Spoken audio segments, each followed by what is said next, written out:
Today on Animal Fact Files, we're discussing green iguanas. Don't forget to hit that sub button for more animal facts. Antonio Garcia made the request for today's animal. Thank you so much. Most people know green iguanas because they're some of the most commonly kept pet reptiles, but there's a lot more to them than hanging out in home terrariums. Naturally, green iguanas are from southern Mexico to northern South America. They live in forests high up in the tree canopy, where they can stay away from predators and enjoy the rays of the sun. Green iguanas are ectothermic, meaning they depend on the surrounding environment to determine their body temperature. This has actually caused a problem for non-native green iguanas living in Florida. As an invasive species, green iguanas are not completely adapted to the environment of the habitats in which they don't naturally occur. When it gets too cold in Florida, it will literally start raining green iguanas. If they get too cold, they enter a state of low activity in which they're unable to move much. The green iguanas are still alive, but they can't very well hold on to their tree perch, and so they just flop right out of the tree. Man, weird things happen with invasive species.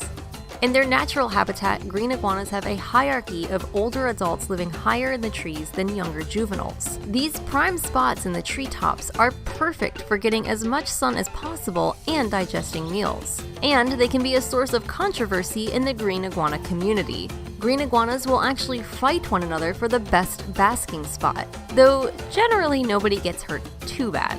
That's because green iguanas are smart in how they choose their trees. They might not seem it, but green iguanas are fantastic swimmers, and they will purposefully choose trees that are close to waterways so they can drop down for an easy getaway if any sort of threat appears. It should also be noted, too, that they can drop down to solid ground from as high as 40 feet off the ground without getting hurt. They ain't robust for nothing. Green iguanas can weigh more than 15 pounds, though they're usually closer to half that. Including their tail, they can be well over 6 feet long. Those long tails are handy for defense as well, as they can be used as a whip to ward off enemies, or can be completely dropped, leaving anyone holding the opposite end in a bit of a stupor.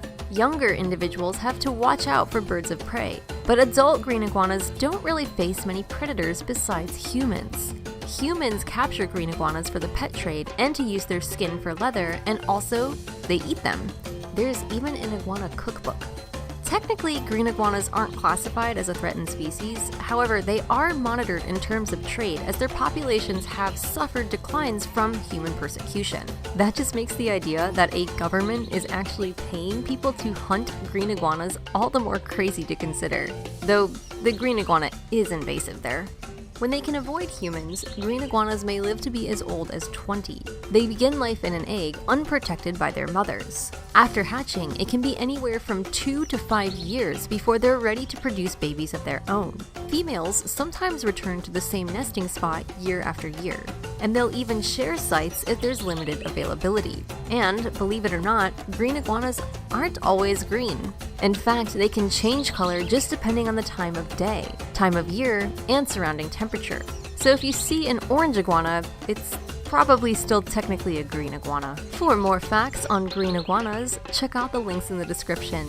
Have you ever seen a green iguana in person? Give a thumbs up for iguanas, and thanks for watching!